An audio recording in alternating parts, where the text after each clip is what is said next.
Cada mañana de miércoles, en la sintonía de COPE, abrimos nuestra escuela de padres, siempre con la ayuda de la psicopedagoga y escritora Natividad Cabezas, a la que ya saludo y le doy los buenos días. Nati, muy buenos días. Buenos días, Silvia. Hoy nos vas a hablar de trastornos alimentarios. Pues sí, porque es preocupante. ¿Esto para todas las edades? No, a partir de una... Yo lo voy a centrar más en el tema que nos toca esta semana, que son los adolescentes, ¿no? Claro. Los de instituto, de secundaria. Que los de 3 años es directamente que no quieren comer, pero ¿por qué no? Eso hablamos otro día. Efectivamente. Hoy es un poco más, pues por qué se dan todos estos trastornos alimentarios, ¿no? Y qué tipo de trastornos hay, porque a lo mejor ahora mismo nos están escuchando padres que bueno, pueden intuir que algo les pasa a sus hijos, adolescentes, pero no saben ponerle nombre ni saben cómo tratarlo, ¿no? Bueno, tratarlo siempre lo mejor es consultar con los médicos, ¿no? Pero desde la familia también podemos hacer mucho, por lo menos estar un poco informados y saber que podemos apoyar, ¿no? Y bueno, pues estos trastornos que se dan por diversos factores, ¿no? Pero bueno, pues por un lado puede ser factores biológicos, pues hay muchos estudios que indican que niveles anormales de determinados componentes químicos en el cerebro pues predisponen a algunas personas a sufrir ansiedad, perfeccionismo, comportamientos y pensamientos compulsivos, y estas personas son mucho más vulnerables de sufrir trastornos alimentarios que otras. Otro pueden ser factores psicológicos, quizá estos son los que más estamos acostumbrados, ¿no? Y los factores sociales.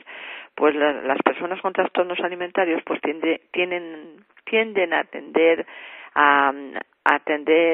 expectativas pues no realistas de ellos mismos, se ven o muy gordos o se ven muy delgados, que no es la realidad, ¿no? Es como que se están mirando en un espejo falso y a pesar de que se sienten pues delgados o gordos, no se aceptan, se encuentran con defectos miles por todos los lados, y es decir que no tienen un sentido propio de su identidad, Por eso pues intentan tomar el control de la vida a través de la alimentación. Son personas muy inseguras, personas con muy vulnerables a los estados de ánimo, tan pronto están muy hiperactivas y con mucho ánimo que están muy decaídas, que es normal en la adolescencia también estos cambios de humor, que no nos están ahora escuchando padres y digan, uy, pues mi hija tiene muchos cambios de humor, a veces que tiene un trastorno de alimentación. No, el trastorno el cambio hormonal produce trastornos también en el estado de ánimo, ya hemos hablado aquí mucho de eso, ¿no? Que no piensen ahora todos los padres que nos estén escuchando, bueno, pues ahora hay trastornos, no. Esto es un poco en casos extremos, cuando nosotros vemos que nuestros hijos o están muy gruesos o están muy delgados por exceso, no por defecto, pero ya en un caso extremo, no en regla general, porque los adolescentes de repente están llorando y a las 2 horas se van de marcha con los amigos, Ya. Puede haber también factores familiares, personas con familias sobreprotectoras, familias muy inflexibles o que son muy estrictas, problemas gordos como pueden ser ahora mismo problemas económicos, puede influir. ¿Por qué? Pues porque se crea un clima en la familia pues de mucha inestabilidad, con unos sentimientos o con unos estados de ánimo muy bajos, o también al contrario de muchas discusiones. Entonces esto, a veces hay personas, adolescentes, pues que para demostrar sus sentimientos, sus ansiedades y dudas, pues toman el control por medio del peso y de la comida. Y factores sociales. Aquí los medios de comunicación no apoyan mucho. Apoyamos en el sentido de que damos información, que eso es muy bueno, ¿no? Pero también es verdad que los adolescentes ahora mismo con las redes sociales y con los medios de comunicación como la televisión, pues están generando unos estereotipos de modelos, sobre todo en chicas, ¿no? Pero también en chicos, hablaremos luego del problema de muchos chicos, que es la vigorexia. Entonces nos presentan como lo más bonito, lo más bello las modelos, ¿no? Las tallas espectaculares de 4 modelos, porque es que si te paras a pensar es que esos cuerpazos que salen no hay tantos, Yeah. Entonces, pero tienden a que nuestros adolescentes, sobre todo en las chicas, este fenómeno se da más en las chicas que en los chicos, pues quieran tener esos cuerpos, y eso les conduce a unos trastornos de alimentación muy grandes. ¿Y qué trastornos son estos? Pues bueno, de todos es conocido la obesidad, el fenómeno del atracón, el atracón que se da mucho en todas las edades, pero también en los adultos.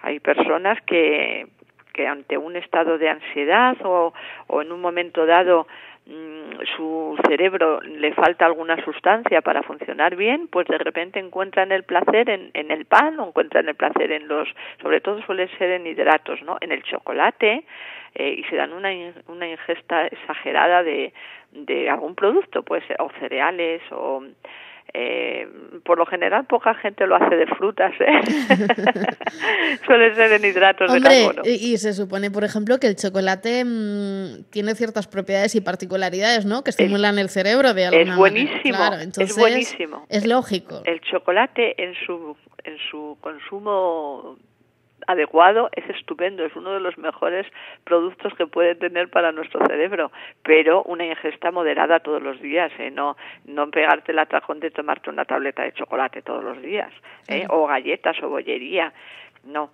todo en su medida, pero el chocolate es muy bueno, muy bueno. Aquí que nadie piensa ahora que estamos diciendo que no se debe de comer chocolate, que sepas que yo casi siempre tomo todos los días un trocito de chocolate negro, y no soy nada golosa ni nada, pero es muy bueno el chocolate, igual que los frutos secos, ¿no?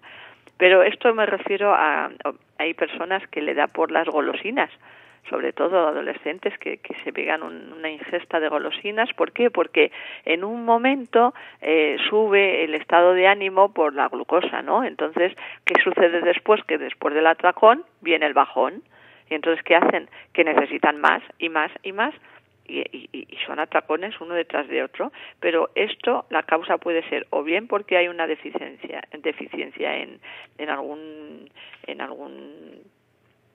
alimento que no aportamos a nuestro organismo, o bien por un estado de ansiedad o incluso de depresión, Hay mucha gente mayor que come porque está deprimida, y otros que no comen, también es verdad. Bueno, luego está la bulimia, la bulimia y la anorexia se da mucho en las adolescentes, más que en los chicos, Hay muchos más casos en estadísticas, muchos más casos de chicas que de chicos, y que al principio pueden pasar desapercibidas, por la familia. Por eso las madres que nos estén escuchando, sobre todo digo las madres porque quizás somos las que más pendientes estamos de la alimentación, ¿no? Pues a veces la bulimia se puede pasar muy desapercibida y las personas comen bien, pero después, ¿qué sucede? Que necesitan vomitar esa comida, o bien por la boca o bien mediante laxantes para facilitar la evacuación.